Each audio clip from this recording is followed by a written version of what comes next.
ආයිබෝවන් 2025 දෙසැම්බර් 26 ඒ කියන්නේ සතියේ අවසාන ගනුදෙනු දිනය කොළඹ කොටස් වෙළඳපොලේ මොකද වුණේ කියලා විමසා බලන මේ විග්‍රහයට සියලු දෙනාම සාදරයෙන් පිළිගන්නවා. හරි අපි එහෙනම් කෙලින්ම දවසේ ප්‍රධානම අංකයෙන් පටන් ගමු. ප්‍රධාන දර්ශකය අවසන් උනේ ධන දශම 5ක. ඒ කියන්නේ ධනාත්මක කලාපයකයි. ඉතින් මුලින්ම බලමු සමස්තයක් විදියට වෙළඳපොලේ හැසිරුණේ කොහොමද කියලා. අද දවසේ කතාව නම් පැහැදිලිම වර්ධනයක් ගැන තමයි කියන්න තියෙන්නේ. ඔව් සමස්ත මිල දර්ශකය සහ S&P SL20 කියන දර්ශක දෙකම අද ධනාත්මක ලාභයක් වාර්තා කළා. ඒ කියන්නේ සතියේ අවසන් ගනුදෙනු දිනේ ඉහළ මට්ටමකින් අවසන් කළා. මේ බලන්නකෝ දවස් ආරම්භයේ ඉඳලම වෙළඳපොලේ ස්ථාවරව ඉහළට යන ගමනක් තමයි පෙන්눔 කළේ. මේකෙන් අපිට හොඳටම පැහැදිලි වෙනවා ගනුදෙනු කරුවන් අතරේ දවස පුරාම අඛණ්ඩව ධනාත්මක මනෝභාවයක් තිබුණා චේදා. අද දවසේ මේ ක්‍රියාකාරීත්වය ටිකක් පුළුල් විදියට බැලුවොත් මේක ප්‍රධාන දර්ශකයේ ශක්තිමත් වාර්ෂික ක්‍රියාකාරීත්වයකට ලොකු දායකත්වයක් සපයනවා. හරි අපි දැන් ගනුදෙනු ක්‍රියාකාරකම් පැත්තට හැරිලා බලමු. විලඳපොලේ මේ ගම්‍යතාවයේ පිටපස්සේ තිබුණේ මොනවද කියලා.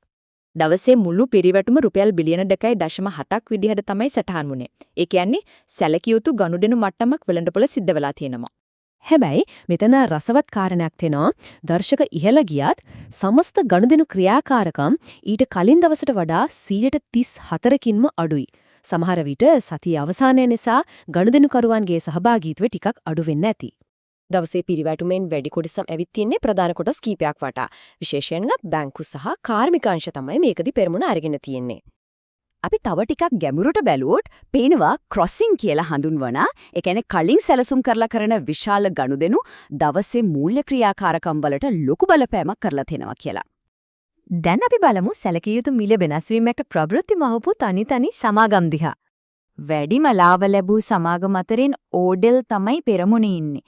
ඔවුන්ගේ ඔටසක මිල 7%කටත් වඩා වැඩිවීමකින් තමයි දවස අවසන් කළේ. හැබැයි කාසිය අනිත් පැත්තක් තියෙනවා. සමහර කොටස් වලට නම් අද සැලකිය යුතු පසුබෑමක් වෙලා තියෙනවා. ASP H සමහගම 120ක තියුණු පහද වැටීමක් අත්විඳලා තියෙනවා. මේකෙන් අද දවසේ වෙළඳපොලේ තිබුණු අවස්ථාවරත්වය හොඳටම පැහැදිලි වෙනව නේද? වෙළඳපොලේ දෙපැත්තටම සැලකිය යුතු උච්චාවචනයන් සිද්ධ වෙලා තියෙනවා. හරි. තනි කොටස් වලින් ටිකක් එහාට ගිහින් බැලුවොත් විවිධ කර්මාන්ත අංශවල ක්‍රියාකාරීත්වය සහ විදේශ ආයෝජන ප්‍රවාහයන් දිහා බලලා අපිට වෙළඳපොළ ගැන තවත් ගැඹුරු අවබෝධයක් ගන්න පුළුවන්.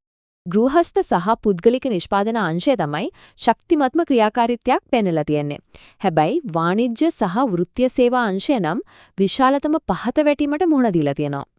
වෙළඳපොලේ විශ්වාසය ගැන ධනාත්මක සංඥාවක් විදිහට විදේශීය ආයෝජකයන් අද දිනේ ශුද්ධ ගැනුම්කරුවන් බවට පත්වලා තියෙනවා.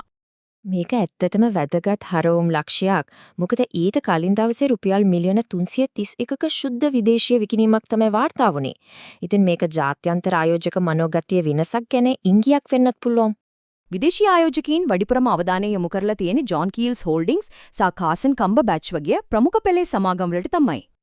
ඉතින් අද ගනුදෙනු සෙසියෙන් අපිට ගන්න පුළුවන් ප්‍රධානම කරුණු ටික එකතු කරලා බලමු. කෙටියෙන්ම කිව්වොත් මෙහෙමයි සමස්ත ගනුදෙනු ප්‍රමාණය අඩු වුණත් සහ විවිධාංශ මිශ්‍ර ප්‍රතිඵල පෙන්වුවත් වෙළඳපොළ ධනාත්මක දර්ශක වර්ධනයක් පෙන්වුවා. ඒ වගේම විදේශ ප්‍රාග්ධනය නැවත පැමිණීමක් පෙන්눔 කළා. ඉතින් මේක අපිට වැදගත් ප්‍රශ්නයක් ඉදිරි කරනවා. නව වසරක් ලං වෙද්දී වෙළඳපොළට මේ පටන් ගත්ත ධනාත්මක ගම්‍යතාවය දිගටම පවත්වාගෙන යන්න පුළුවන් වේද?